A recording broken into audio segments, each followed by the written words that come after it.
Una de las leyes espirituales que existen más evidentes y más claras en este capítulo es la ley de la siembra y de la cosecha. La Biblia es increíble cuando en el libro del Éxodo 20 profetizó antes de que se descubrieran los principios en 1860 de la genética, que el Dios de la Biblia anuncia que los pecados, las maldiciones, enfermedades, pueden ser transmitidas hasta la cuarta, quinta, sexta generación de los seres humanos. Y esto fue hace aproximadamente 4.500 años. Y repito, hasta el siglo XIX, 1860, Gregorio Mendel hizo los primeros descubrimientos de la genética, cuando comenzó sus experimentos con los chícharos para comprobar estas leyes de Dios. Que realmente entre nosotros transmitimos a nuestros hijos, nietos y bisnietos no solamente características físicas. Hay personas que traen el lunar en la espalda de su abuelo, el color de ojos de la abuela materna, la estatura o el color del pelo de sus bisabuelos. Y así como físicamente está demostrado la herencia genética, como somos un espíritu, es lógico y obvio que también exista una transmisión, una herencia espiritual. Y esta herencia espiritual la transmitimos hasta los terceros y cuartas generaciones que nos continúan en nuestra descendencia.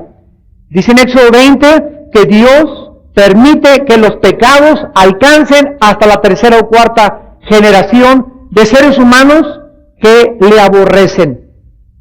En el momento en el que yo vengo a Jesucristo y traigo alguna herencia, tal vez mi abuela fue bruja, mi padre fue un asesino, mi bisabuelo a lo mejor fuera de los cristeros que anduvo con Pancho Villa y mataron tantas personas, y hay herencia en mí de violencia, de asesinato, o tal vez de quitarme la vida, ideas de tensiones traumáticas en mi vida, de estrés, de que no tengo paz, que pueden deberse a estas herencias espirituales. Cuando recibo a Jesucristo, yo tengo que cortar automáticamente con esas herencias.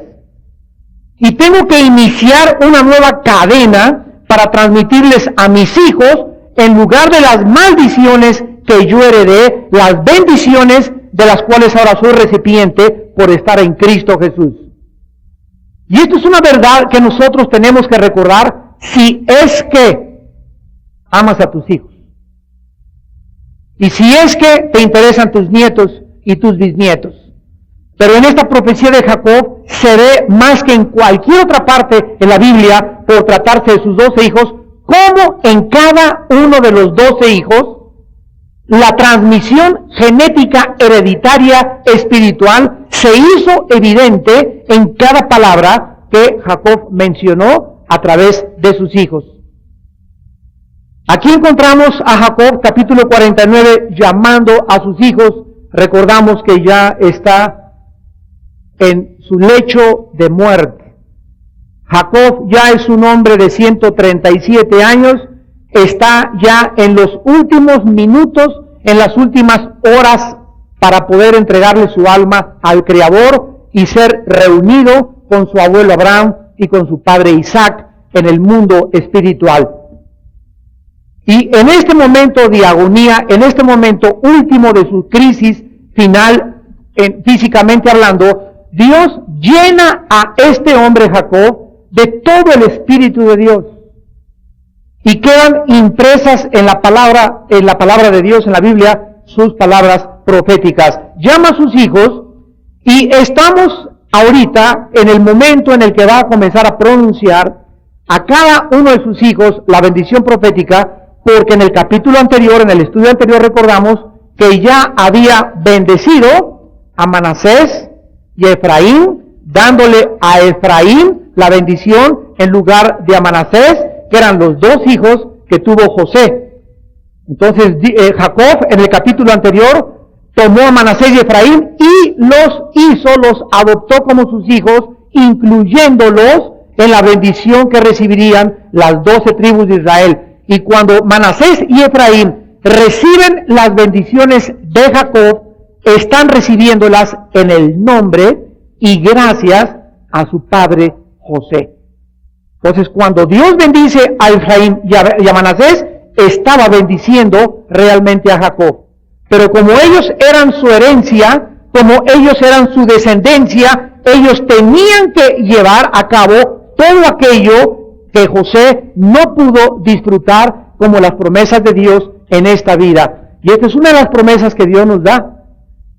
Una de las grandes estadísticas que levantaron hace poco una asociación cristiana en Estados Unidos es que la mayor parte de los más grandes hombres de Dios han sido hombres de la segunda o la tercera generación de cristianos. Realmente existimos, sobre todo aquí en Latinoamérica, existimos muy pocos cristianos o ministros del Evangelio de Cristo u hombres de empresas de Dios que hayan realmente tenido padres o abuelos cristianos. En mi caso particular, ¿verdad? Nadie en mi familia era cristiano.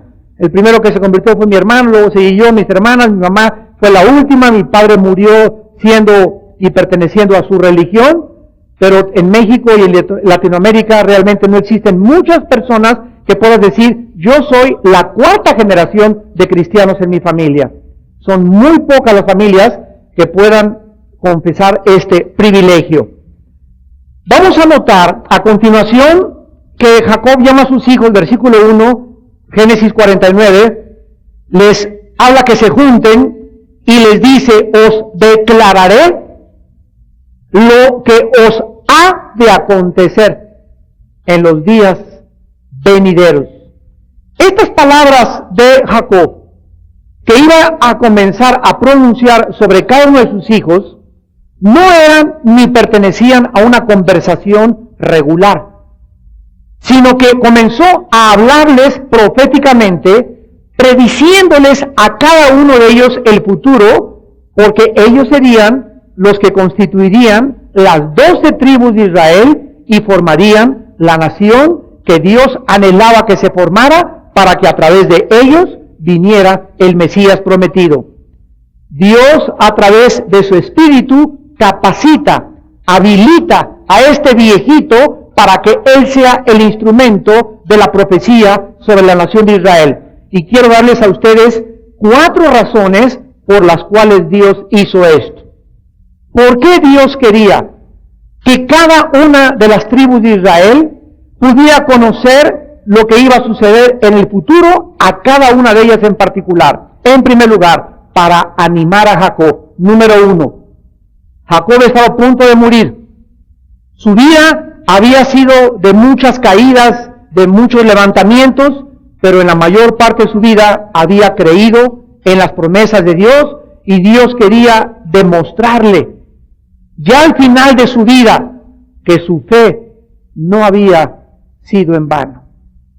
Será maravilloso el día que nosotros lleguemos a morir o estemos en el hospital y podamos antes de morir tener esa paz de Señor, tanto que te pedí por esa hija, que tuve por ese hijo, y antes de morir tener ese descanso espiritual de ver que nuestra familia se convirtió, ahí están nuestros hijos o nuestros nietos junto a nuestra cama, y ver que verdaderamente lo que hemos luchado, la santidad que hemos buscado, las cosas por las cuales nos hemos sacrificado, no han sido en vano.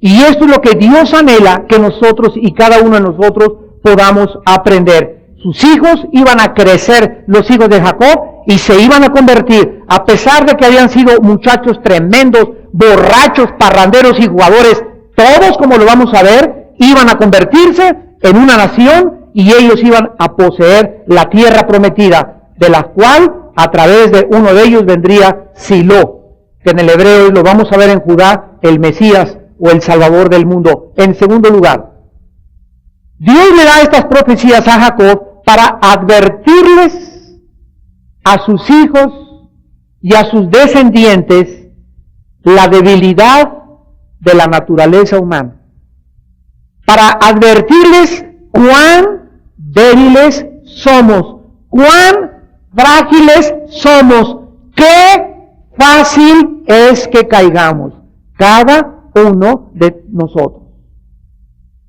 Ahora, cuando ellos supieran qué débiles somos, entonces tendrían que depender y agarrarse con más fuerza para esperar la dirección y la fortaleza del Señor. Cuando un cristiano descubre qué fácil es caer, Dios mío, es que yo puedo caer muy fácil con mi novia, yo puedo caer muy fácil en el adulterio, es muy fácil entrarle con la tentación de hacer negocios sucios, es tan fácil, lo puedo hacer rápido. Cuando tú descubres esa debilidad y esa fragilidad que tenemos y que existe entre nosotros, eso debe de impulsarte a cada día que te levantes, agarrarte con todo tu corazón de Dios y de sus promesas. A orar cada vez que salgas con tu novia. A orar antes de que vayas a tu trabajo. A pasar más tiempo en la Biblia. A pasar más tiempo con Dios. ¿Por qué? Porque te conoces. Y porque sabes que no puedes depender de ti mismo. El que piensa que esté firme, mire que no caiga. Velad y orad, dicen Marcos 14:38, para que no caigáis en tentación. El espíritu está presto, pero la carne es débil. Débil. En tercer lugar, Dios quería animar a Israel durante la esclavitud egipcia. Dios ya había previsto y determinado todo el futuro y Dios siempre lo ha tenido delante de él. Sabía que estos muchachos iban a entrar a Egipto y cuando estuvieran en Egipto, como José fue el instrumento para que estuvieran, iba a morir el emperador con el cual José estaba en gracia, iba a venir otro presidente de la república, otros diputados, otros senadores, y se les iba a acabar el hueso. Y entonces toda esta familia que había estado bajo la cobertura de ese presidente, de ese gobernante, de ese faraón, iban a sufrir más de 400 años de esclavitud. Y Dios quería comenzar a prepararlos para que supieran qué es lo que el futuro les deparaba. La profecía de Jacob les iba a dar una grande esperanza durante la esclavitud egipcia, porque la profecía prometía, como lo vamos a ver, que algún día serían libres.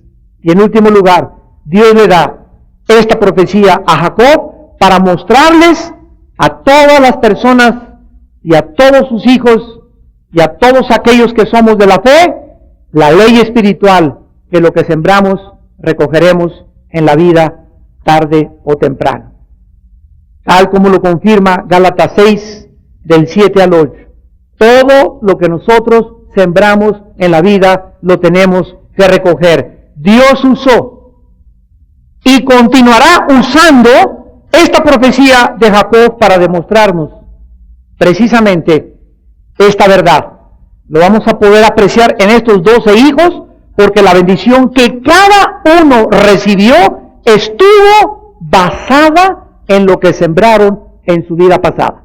Repito, la bendición que recibo hoy, este día 3 de septiembre de 2002, está basada en lo que hice ayer, antier, hace una semana, hace un mes. Yo no puedo el día de hoy, ni tú tampoco, recibir nada, ni la vida me puede tratar de diferente forma a como yo he sido en los últimos días, en las últimas semanas, a como me he comportado, la conciencia que he tenido delante de Dios y la santidad que en este día yo puedo tener en relación con mi Creador. Así que todo, absolutamente, mientras avanzamos en la vida, estamos recibiendo lo que estamos sembrando. Hoy estoy sembrando, mañana, pasado, el mes que entra recojo. Pero como yo sé que es una verdad espiritual, no me canso en este día y mañana que amanece y pasado mañana y el miércoles y el jueves de estar buscando la oportunidad de ser generoso, a ver a quién ayudo, por quién oro, qué favor le puedo hacer a una persona. ¿Por qué? Porque todo eso lo voy a recoger tarde o temprano en mis próximos días. y Dios no puede ser burlado. Lo que el hombre siembra, el hombre lo recoge. Esto es una grande advertencia para todos nosotros, miles de años después, porque Dios nos ha advertido que se acerca el día del juicio, donde Dios juzgará con justicia el mundo entero. Y muchas personas que no recibieron en esta vida el castigo de Dios, lo recibirán cuando Él venga a juzgar a los vivos y a los muertos. En Hechos, capítulo 17, versículo 30 y 31, el apóstol Pablo a los griegos les habló de esta verdad. Pero Dios, habiendo pasado por alto los tiempos de esta ignorancia, ahora manda a todos los hombres en todo lugar que se arrepientan. El arrepentimiento no es algo opcional, no es una sugerencia de Dios. Dios manda, Dios te ordena en esta tarde, los que nos escuchan, que te arrepientas. Y cuando Dios dice arrepiéntete, es porque en ese momento estás recibiendo o puedes recibir la gracia de arrepentirte. O sea, el arrepentimiento no es cuando nosotros querramos. Bueno, cuando yo me muera, cuando ya no tenga esta amante, cuando vaya a la Cruz Roja y me esté muriendo, me voy a arrepentir. A lo mejor antes de que esté en el hospital me arrepiento y le pido perdón a Dios por todos mis pecados. Es que no es lo que enseña la Biblia. La Biblia dice, cuando oigas su voz, no te endurezcas. ¿Por qué? Porque es en el momento en el que Dios dice, Paco, Pedro, Lupita, Carmelita, hoy te digo, arrepiéntete. Y cuando ese momento te llega a tu vida, si tú no lo aprovechas, Dios no te garantiza que vendrán otros momentos que Él te pueda dar para que te puedas arrepentir. Porque el arrepentimiento es un don de Dios. Vamos pues a continuación a comenzar a estudiar la vida a través de las profecías proféticas de Jacob, de estos hombres que formarían la nación de Israel. Génesis, versículo 3, 2 en adelante. Júntense, les dice Jacob, y óiganme, versículo 2, Génesis 49, hijos de Jacob, y escuchad a vuestro padre Israel. Hijos de Jacob, y vuestro padre es Israel. A ver, voy a traducirlo en el hebreo original. Hijos del engañador, porque la palabra Jacob significa engañador, y vuestro padre es el que lucha al lado de Dios. ¿Ya lo vieron? O sea, hijo mío, yo te di tu nombre, tú eres mi hijo, tú eres mi hija, etcétera, etcétera, y fui gacho, fui borracho, fui drogadicto, eres hijo de fulano de tal. Sin embargo, tu padre fue cambiado por Dios y tu padre ahora lucha al lado de Dios. El padre que te dio la vida ya no es el padre original. Ahora, veme, hijo mío, como aquel que forma parte del ejército de Dios. ¿Podrás tú decirle eso a tus hijos? ¿Podrás decirle, hijo, tú me conociste que fui borracho, parrandero, traicioné a tu madre, era un ladrón, pertenecía al narco aquí en Latinoamérica y me decían el tigre de Santa Julia, etcétera, etcétera, pero Dios me cambió, Dios me transformó, Dios revolucionó mis pensamientos y tú has visto en los últimos años, hijo mío, cómo todas estas cosas no forman parte de mi vida? Ahora quiero, antes de morir, decirte que eres hijo de aquellos que luchan al lado de Dios. Por eso, en un versículo, Jacob muestra sus dos nombres, el antiguo nombre con el cual nació y el nuevo nombre, Israel, que Dios le dio cuando lo dejó cojo, ¿se acuerdan? O lo dejó rengo de su pierna el día que luchó con Dios. Vamos pues a comenzar en esta noche con Rubén. Recordamos que Rubén era el primogénito. Rubén fue el primer hijo de Jacob, el primero que tuvo. Y le llama mi fortaleza y el principio de mi vigor, precisamente porque fue el inicio de su vigor y de su fortaleza física, su hijo Rubén. Principal en dignidad, principal en poder, impetuoso como las aguas, no serás el principal, por cuanto subiste al lecho de tu padre, entonces te envileciste subiendo a mi estrado. Cuando Rubén nació, recordamos que hubo una grande alegría en el hogar de Jacob, porque era su primer hijo. Y como tal iba a recibir, como todos los primogénitos, y de acuerdo a la ley, la herencia más grande era una doble porción de herencia el que recibía el primogénito. Además, el primogénito era constituido como el jefe de su familia. Era el que tenía que velar cuando se muriera su padre, por su madre, por sus hermanos, que los negocios de la familia fueran bien, y nunca abandonar a sus hermanos, a sus hermanas, y menos a su madre. Era la cabeza de todos los hermanos que nacieran después. Pero este muchacho, Rubén, vamos a aprender lecciones tremendas de Dios. Este muchacho, Rubén, demostró tener un carácter débil e inestable, por lo cual no sería, como dice la profecía, el principal. Rubén pecó metiéndose con su madrastra. Una de las concubinas de Jacob, llamada Bila, la asistente de su madre, en Génesis 35:22, se acostó con ella y tuvo relaciones sexuales. Se entregó a la lujuria, a los deseos desordenados de su carne, demostrando que no tenía el carácter, ni la espiritualidad, ni el dominio propio para ser líder. Cuando Dios llama a alguien al liderazgo y te dice, quiero que tú seas el jefe en tu casa, y quiero que seas el jefe en tu oficina, y quiero que seas un predicador, y quiero que seas el mejor de los doctores, y quiero que seas la cabeza de tu familia y tus hermanos, cuando Dios nos llama a ocupar una posición de liderazgo, Dios nos demanda muchísimo, muchísimo. Dice en Santiago 3:1, el que anhela el liderazgo, buena obra desea, pero recibirá mayor juicio. Porque al que mucho se le da, mucho se le quita. Ahora, observen esta primera ley espiritual.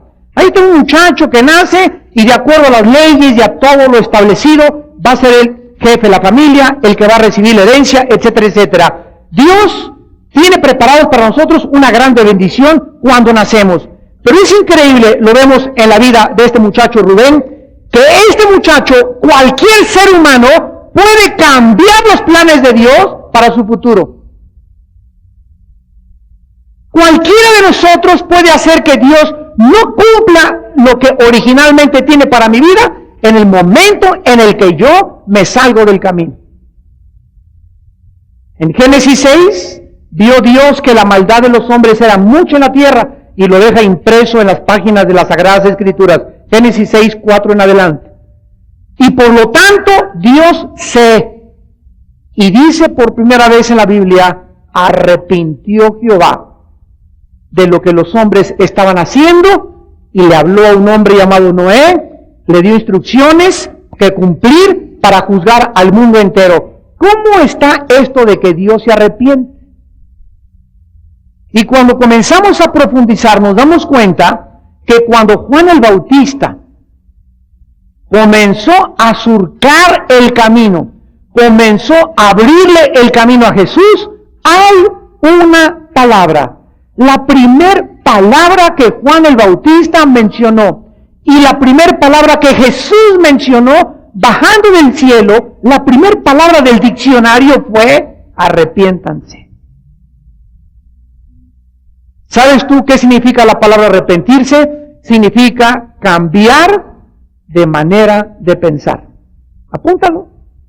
Viene del griego meta, con M de mamá, metanoia, cambiar de manera de pensar. Cuando Dios nos manda a nosotros arrepentirnos, nos está diciendo, Armando, tienes que cambiar tu manera de pensar respecto a cómo tratas a tu esposa. Tienes que cambiar tu manera de pensar cómo haces tus negocios. Tienes que cambiar tu manera de pensar conforme a veces a las mujeres. Tienes que cambiar tu manera de pensar respecto a la visión que tienes del mundo. Tienes que cambiar tu manera de pensar respecto a lo que es bueno y lo que es malo, lo que es justo y lo que es injusto, lo que es sufrimiento y lo que no es sufrimiento. Tienes que cambiar toda tu mente. Esto es el cristianismo. Romanos 12:2. Transformaos por medio de la renovación de vuestro nous en el griego, y se tradujo entendimiento, que es mente. ¿Qué es un cristiano? Una persona que está en proceso de estar cambiando sus pensamientos. Todos los días, todas las semanas y todos los meses tengo que estarme lavando. Es un verdadero lavado de cerebro. Es el único lavado de cerebro verdadero y real que necesitamos. Y el instrumento que Dios usa para sacarme todas mis filosofías, comunismo, gurús, y filosofías humanistas, y paganismo, idolatría, y pensamientos del mundo, y ovnis, y fantasmas, y miles de cosas que el mundo ha inventado y que el mundo está en la superstición, es la Biblia el instrumento de Dios para cambiar, transformar mi manera de pensar. Ahora, en la proporción, en la medida en la que yo cambio mis pensamientos, es en la medida que yo estoy capacitado para conocer más a Dios. Pero si tengo 3 años en Cristo y 4 años en Cristo, y sigo siendo la misma persona enojona, seca, falta de amor, criticona, etcétera, etcétera, y tengo 4 o 5 años en Cristo, ¿cómo puedo entender la predestinación? ¿Cómo puedo entender por qué Dios mata terremotos? ¿Cómo puedo entender el futuro del mundo? ¿Cómo puedo entender lo que está pasando en México? ¿Cómo puedo entender? Entonces, mi falta de conocimiento de Dios se debe a que yo no paso tiempo en su palabra. Dice en 2 Corintios 3:18, mirando cara a cara a la Biblia, ¿verdad? Somos transformados por el Espíritu de Dios. Fíjense ustedes, mirando, algo sale de la Biblia, que al mirar la Biblia tú, al leer la Biblia, al meditarla, al guardarla, al memorizarla en tu corazón, no solamente es de aquí hacia allá mi vista, sino que al mirar la Biblia, algo sale. Porque la palabra de Dios es viva. Esto tiene vida. Está vivo. Ahora sí te va a caminar. Está viva. Hebreos 4:12. La palabra de Dios es viva. ¿Qué significa esto? Que tiene vida. Juan 6. Mis palabras son vida, dijo Jesús, y espíritu.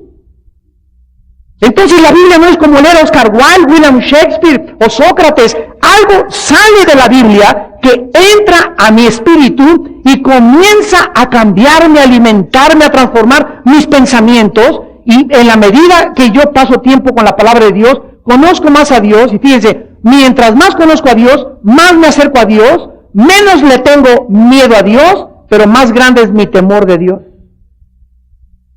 Y explicamos la diferencia entre tenerle miedo a Dios y entre temer a Dios.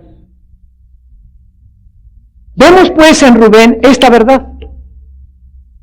Nacido para ganar, y de acuerdo a sus acciones, nunca quiso sujetar su cuerpo, nunca quiso castigar, como dice Pablo, golpeó mi cuerpo y lo pongo en servidumbre. Siempre le dio rienda suelta como Sansón, muchacha que pasaba, relinchaba como caballo bien alimentado detrás de ella. Y cuando tú en la vida sigues así, y sigues así, y sigues así, llegas un momento en que eres gobernado, eres dominado, controlado internamente, ya no por la palabra ni por el Espíritu que Dios quiere que me gobierne, sino que soy gobernado por mis pasiones. Los que comienza a relinchar el caballo y yo no tengo ningún freno y dejo el animal que traemos dentro que se desboque. Eres un hombre desbocado, eres una mujer desbocada. Todo aquello que te atrae, lo haces. Lo que te gusta, te comes. Lo que quieres llevarte, te lo llevas. Eres una persona sin control absoluta del espíritu. Estas personas se les llama en el griego suchicos. Suche, mente, psicos, soma o cuerpo.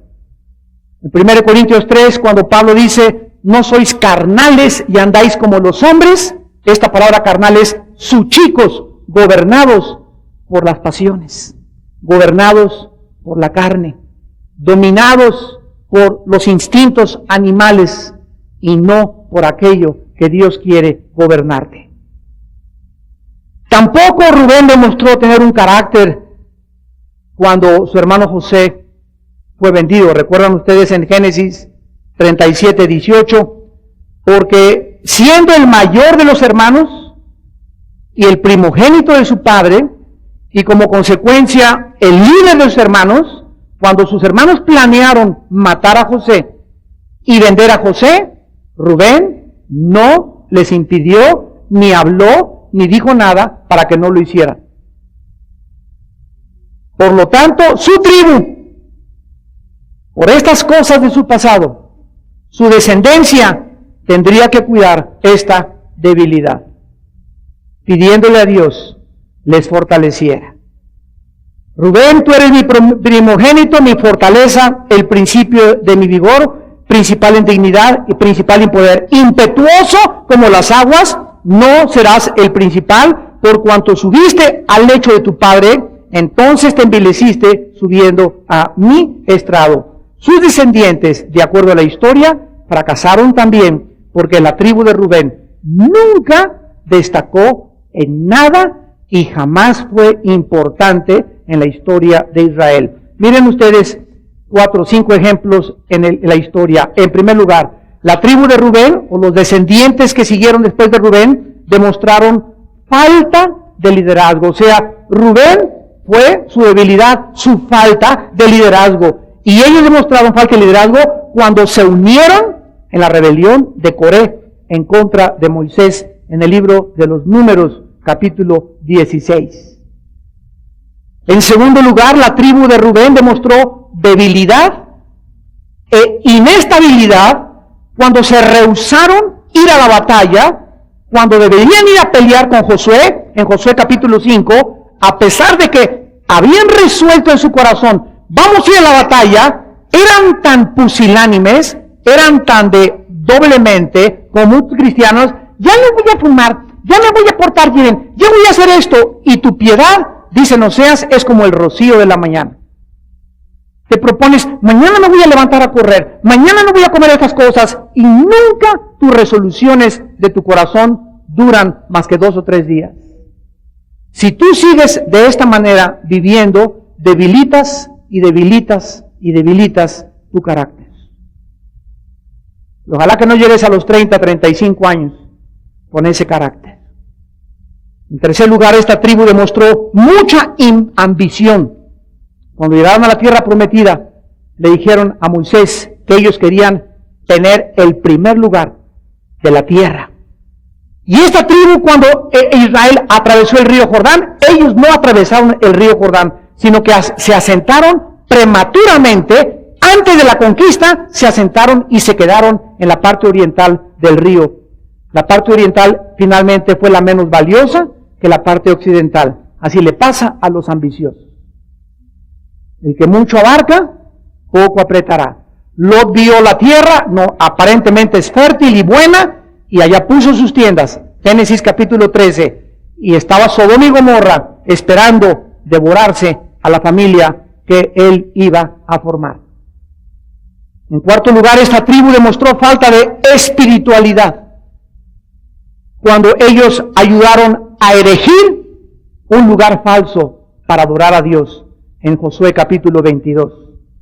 Y finalmente, la tribu de Rubén, repito, nunca fue importante en la historia de Israel. Nunca produjo un líder importante para la nación de Israel. Hermanos en Cristo, tenemos en esta mañana la primera lección espiritual. La inmoralidad, la lujuria, la falta de pureza sexual en una vida revela su carácter. Demuestra su debilidad de carácter y de disciplina. Su falta de autocontrol y de crecimiento espiritual. Demuestra un ego del tamaño de Goliat.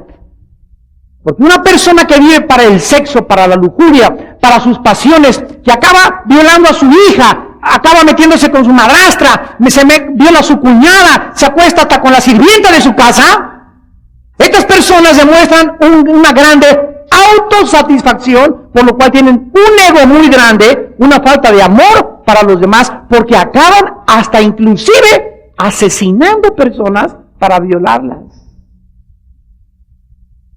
Pierden el respeto de la gente y no les importa hasta meterse con niñas o con niños menores de edad. En Éxodo 20:10, Dios le dijo a Moisés, escribe, no adulterarás y no fornicarás. No cometerás inmoralidad.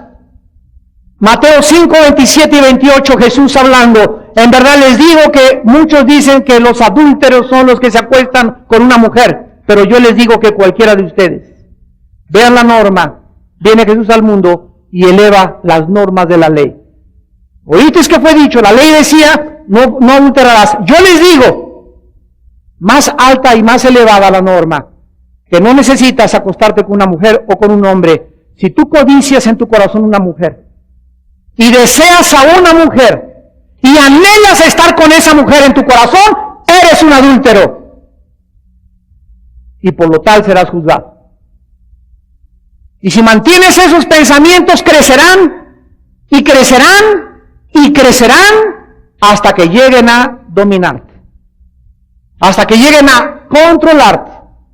Y cuando una persona cae en el adulterio, cuando una persona se acuesta con su novio, cuando una muchacha se acuesta con su novio, o un muchacho se acuesta con su novia, es porque semanas, días, meses antes se prepararon, se mandaron en las caricias, beso y beso, beso y beso, becho y abacho, y se decían cristianos, y cuando no pudieron y hubo la oportunidad, cayeron, porque la carne es débil. Nunca se previnieron ni tomaron las precauciones. El temor de Dios salió de sus vidas. En 1 Corintios 6, el apóstol escribe versículos 9 y 10, no erréis, ni los adúlteros, ni los fornicarios, ni los que se echan con varones, ni los afeminados heredarán el reino de Dios. Y esto erais algunos, pero ya han sido lavados por la sangre de Jesucristo. En su carta a los Colosenses, en el capítulo 3, Pablo les escribe y les dice, Colosenses capítulo 3, versículos 5 al 6, hagan morir lo terrenal en vosotros, fornicación, impureza, pasiones desordenadas, malos deseos y avaricia, que es idolatría. Cosas por las cuales la ira de Dios viene sobre los hijos de desobediencia.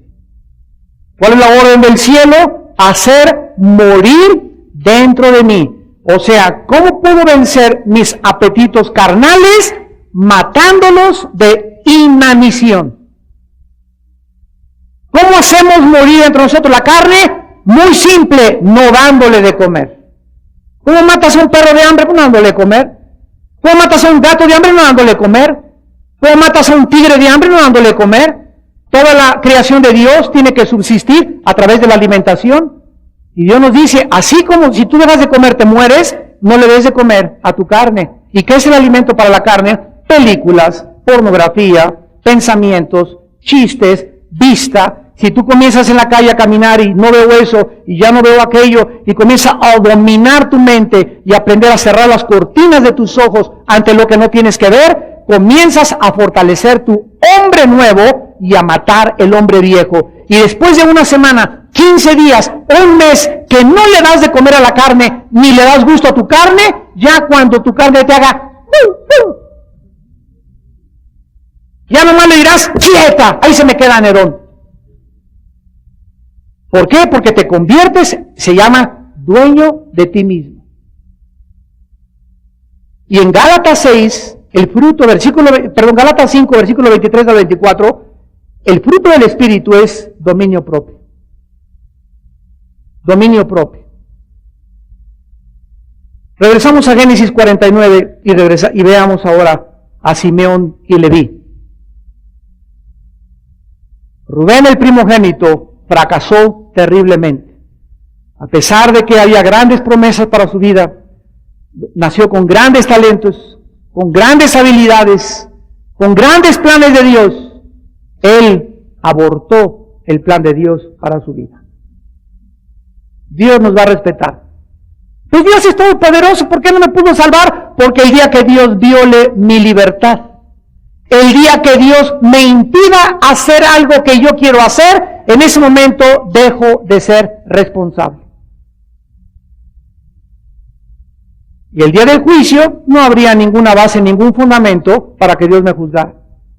Jesús dijo, por cada palabra, por cada pensamiento que hagas en esta vida, serás juzgado.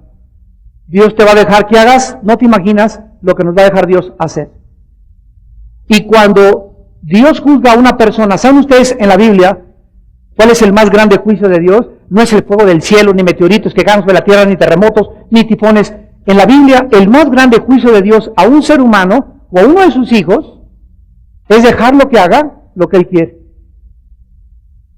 Cuando Dios se retira de tu vida, porque dentro de ti el Espíritu Santo está tan adolorido, tan apagado, tan contristado por tus pecados, por tu terquedad, por tu ego, por tu ambición, por tu orgullo, llega el momento en que Dios, o sea, dentro de ti se apaga la lámpara, pierdes tu luz, como sal pierdes tu sabor, Dios se quita de tu vida y dice la Biblia, serás hastiado de tus propios consejos, Proverbios 1:29 en adelante, porque el desvío de los ignorantes los matará, la prosperidad de los necios los echará a perder, mas el que me oyere habitará tranquilamente y confiadamente sin temor del mal. Qué horrible es en la vida ser abandonado por Dios, como lo fue Sansón. De un momento en que Sansón se burló, y se burló, y se burló, y a ver, yo siempre seré fuerte, yo siempre tendré esa buena voz, yo siempre seré buen predicador, yo siempre seré bueno para los negocios. Algún día te darás cuenta que todo aquello que Dios te dio se va de ti. Y Sansón no supo, cuando quiso romper las cuerdas, que el Espíritu lo había abandonado. Simeón y Leví, versículos 5 al 7. Simeón y Leví son hermanos. Armas de iniquidad, sus armas. En su consejo no entre mi alma, ni mi espíritu se junte en su compañía. Porque en su furor mataron hombres, y en su temeridad desjarretaron toros. Maldito su furor, que fue fiero, y su ira, que fue dura. Yo los apartaré en Jacob, y los esparciré en Israel. El pecado de estos hermanos, Simeón y Leví, fueron la ira y la crueldad y la venganza. Mataron a un grupo de varones en la tierra de Siquem, cuando el príncipe Siquem, así se llamaba, Génesis 34, violó a su hermana Dina. Mire usted lo que pasa en la vida.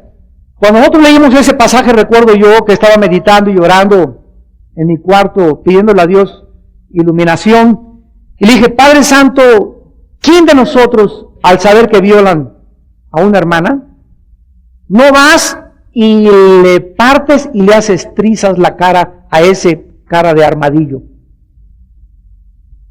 Todos en ese momento reaccionaríamos, ¿verdad? Yo así, digo, Padre, quiero ser sincero, si yo en ese momento yo sé, ¿verdad?, o violan a mi esposa, o una hija, o una cosa, y yo tengo una pistola en ese momento, Señor, yo no sé qué haría, sinceramente yo no sé qué haría en ese momento. ¿Cómo es posible que haya sido tan cruel con ellos, Padre? Le dije, Padre, ¿por qué o sea, no fue bien la venganza que ellos hicieron? No, porque una cosa era vengarse y otra cosa era, aparte de la venganza, tener crueldad extrema en la venganza. Una de las razones por las cuales Dios nos dice, no os venguéis, amados míos, dejad la ira a Dios, Romanos 12, Mateo 5, etcétera, etcétera, es porque cuando nosotros queremos hacernos justicia, o se nos pasa la mano, que casi siempre es eso, o no hacemos la justicia apropiada. Vean lo que está pasando ahorita, por ejemplo, en muchos pueblos en México, que están linchando. ¿Lo han leído en los periódicos? Están linchando a la gente. El otro día, una camioneta en Estados Unidos, venían dos borrachos, se metieron a una casa, había afuera una señora, y mataron a la señora. Y los vecinos salieron de todo ese vecindario y agarraron garrotes, y a estos dos borrachos muchachos los mataron a garrotazos, vengándose porque mataron a esa señora. O sea, y entonces descubrieron, ¿verdad?, que casi todos sus vecinos en ese vecindario estaban también con alcohol. Entonces, Cuando una persona se quiere vengar y cree que esa persona, tú mereces esto, ándele, y los dejan encharcados en sangre, repitieron lo mismo que hicieron los borrachos inconscientemente. Por eso Dios nos dice, la justicia no está en nuestras manos, la justicia está en los gobiernos civiles, Romanos 13, a quienes yo he delegado y a través de los cuales yo imparto la justicia. Ya sea una justicia equivocada o una justicia justa, Dios a los que hacen injustamente los juzgará y justamente los tiene que castigar. Pero como individuos se nos prohíbe la venganza. Estos hermanos es un gran ejemplo para nosotros. Jacob desaprobó totalmente su conducta. Era inexcusable, está bien, violaron a su hermana, pero se les pasó la mano. Asesinaron a demasiada gente inocente, y lo hicieron con ferocidad y con crueldad. Dice el versículo 6, en su consejo no entre mi alma, ni mi espíritu se junte en su compañía. Jacob les dice, no los puedo justificar lo que hicieron, a pesar de lo que le hicieron a su hermana. El enojo de Simeón y Leví sería maldecido porque fue cruel y fue feroz. Maldito su furor, versículo 7, que fue fiero, y su ira, que fue dura. Esta declaración profética es una advertencia a las dos tribus, a Simeón y a Leví. Serían esparcidas y divididas por toda la tierra prometida. Versículo 7, los apartaré en Jacob y los esparciré en Israel. No volverían con esta división que tendrían a maldecir ni a vengarse nunca más de ningún ser humano. Sus descendientes tenían que al leer esta profecía, caray, yo desciendo de Simeón y Leví, mi abuela fue un asesino, mi abuela fue una bruja, mi padre se divorció y tenía muchos amantes, seguro que yo he heredado muchas cosas de mi padre, y eso nos pone en guardia para que nosotros no repitamos los pecados de nuestros padres ni de nuestros abuelos. Ok, vienes de una familia de matriarcado, tu mamá agarró a tu papá y le decía, métase para dentro de la casa que me los hurta. Y tu mamá se enterró a tuviste un padre y dos padrastros, y a todos los enterró tu mamá, y todos tus hermanos son como tú porque son material, y todos tienen esa tendencia. Cuídate si vienes heredando esas cosas, tú no seas igual con tu marido. Una de las maldiciones más grandes en las familias es precisamente el matriarcado. Casi siempre las mujeres dominantes, controladoras sobre el hombre, vienen de una madre o abuela controladora y dominante. Y si tú no estás alerta ante esto, de que hay una herencia maldita en tu vida, y no tratas con esa área específica en tu vida, que es un peligro potencial en tu corazón y que lo tienes que poner bajo el control del Espíritu Santo, cometerás los mismos pecados y repetirás las mismas tragedias que hicieron tus antepasados. A las dos tribus le sucedió lo que Jacob profetizó. Número 1, a la tribu de Simeón nunca se le dio una región separada dentro de la tierra prometida. Solo recibieron el territorio dentro del territorio donde gobernaba Judá. Y ahí se quedaron separados, por lo que Simeón nunca estuvo solo. Siempre fue controlado por Judá, lo vamos a ver en la próxima clase, el jefe de todas las tribus. Simeón quedó bajo el control de Judá, la tribu más fuerte de Israel. En segundo lugar, cuando Moisés, ya que estaba agonizando Moisés, mencionó bendiciones también para todas las tribus, Deuteronomio capítulo 33, ni siquiera mencionó a la tribu de Simeón. La pasó por alto, porque había sido Simeón absorbida totalmente por la tribu de Judá. Sin embargo, algunos descendientes de Simeón, años más tarde, buscaron pasturas para sus ganados fuera de Canaán, fuera de la tierra prometida, conquistaron algunas tierras fuera de la tierra prometida y ahí se quedaron permanentemente. Primera de Crónicas capítulo 4, todo esto fuera de la tierra prometida. Ahora terminemos con Leví, es maravilloso. Leví fue compañero de Simeón en esta matanza, Leví fue con su hermano cruel, Leví fue feroz. Leví estaba próximo a heredar la misma maldición que Simeón. Sin embargo, esta tribu de los levitas fue dispersada a través de toda la tierra, Josué capítulo 21, y sus sacerdotes no ocuparon nunca los territorios. sino que se les dieron 48 ciudades levíticas esparcidas por toda la tierra. Esta tribu de Leví es un ejemplo en esta noche para todos nosotros de lo que Dios hace cuando alguien se arrepiente. El arrepentimiento en mi vida rompe las maldiciones de mi pasado.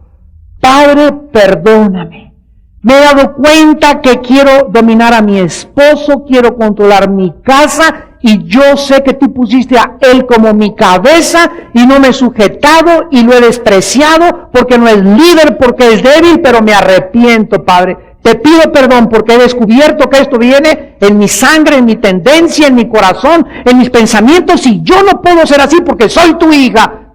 Perdóname, Señor, y ayúdame a cambiar. Y comienzo pidiéndole perdón a mi esposo, ayúdame, quiero transformarme, y en ese momento algo en los genes sucede milagrosamente que esa maldición se rompe a través del arrepentimiento.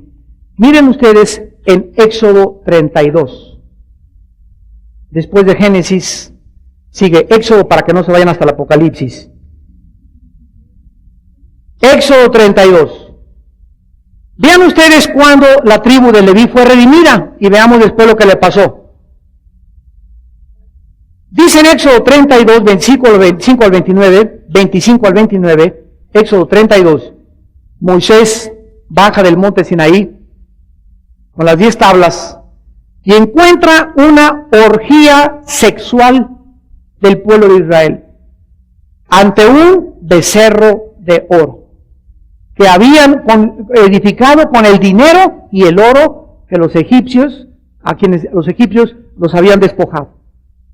Y cuando Moisés baja del monte Sinaí, Éxodo 32, versículo 25, viendo Moisés que el pueblo estaba desenfrenado, esta palabra desenfrenado en el hebreo es desbocado sexualmente. Era una orgía. Porque Aarón lo había permitido para vergüenza entre sus enemigos, se puso Moisés a la puerta del campamento y dijo: ¿quién está por Jehová? En este momento, ¿quién cree que Dios es Dios? Júntese conmigo. Y se juntaron con él todos los hijos de Leví. Esta tribu, por esta acción de haberse puesto del lado de Moisés, cuando todos los demás le habían abandonado, produjo en ellos un cambio de Dios hacia sus vidas. Aparentemente esta tribu comenzó a ser leal y valerosa, por lo que Dios cambió las maldiciones que su hermano Simeón había recibido y que él era digno también Leví. Estos descendientes rompen estas maldiciones al, en un acto de valor, ponerse y decir: yo estoy del lado de Dios y no me importa lo que cueste, y ponerse en contra del mundo entero. Las maldiciones se convirtieron en bendiciones. Dios hace esto en las vidas continuamente de todos los seres humanos.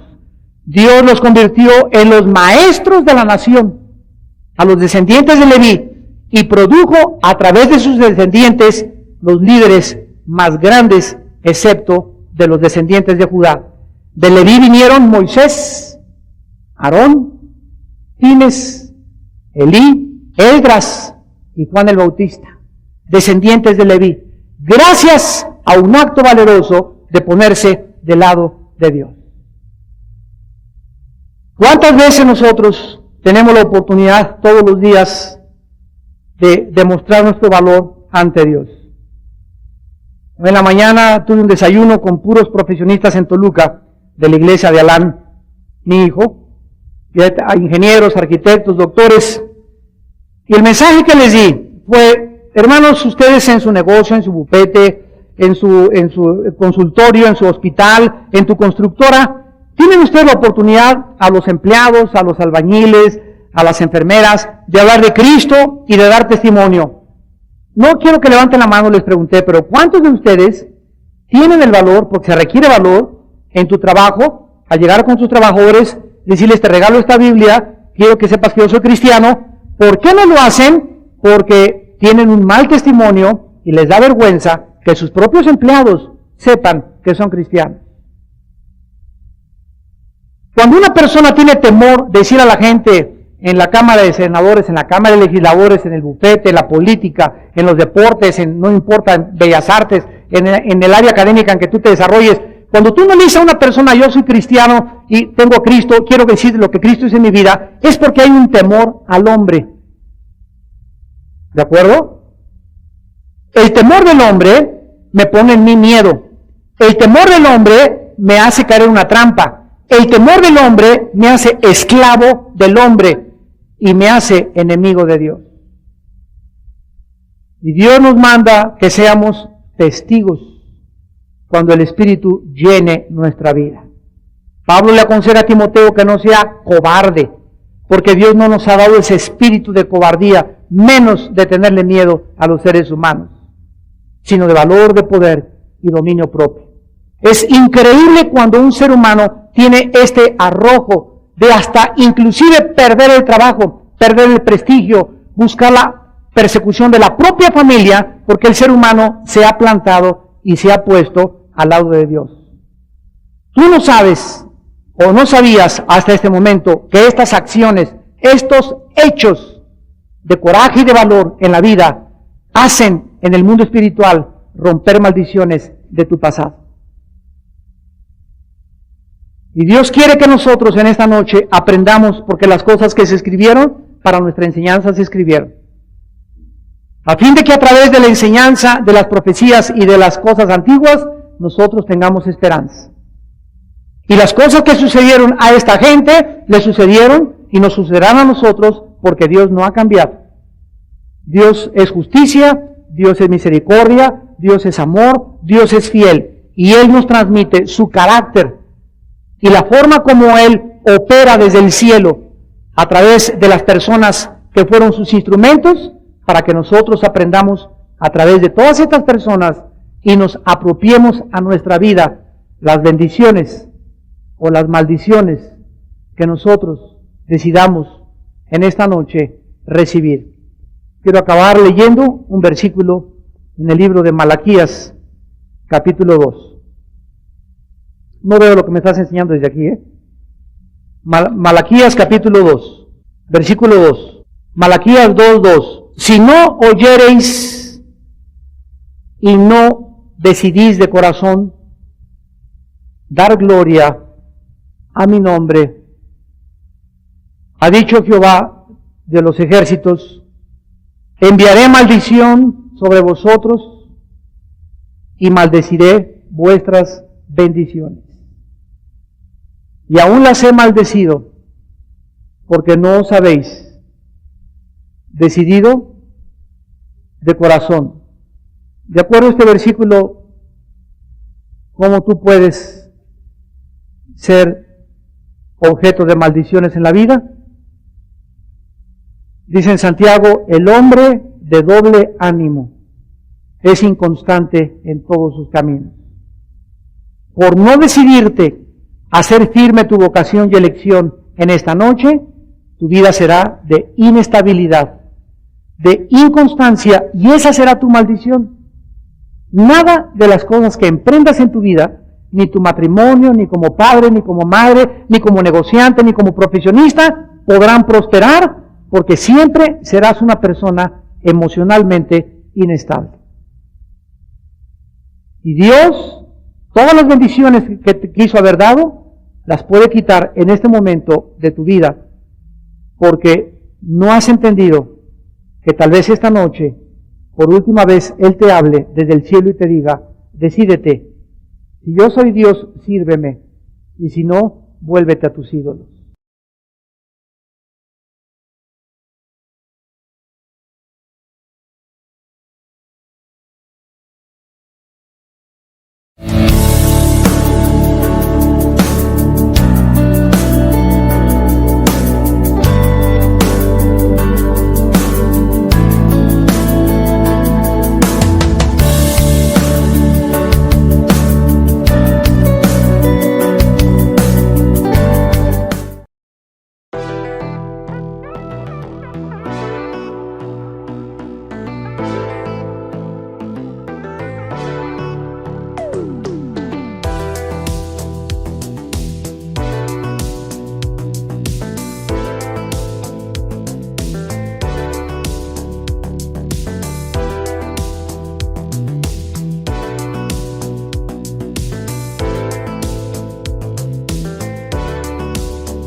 chờ mưa rơi lòng trời vơi như giữa biển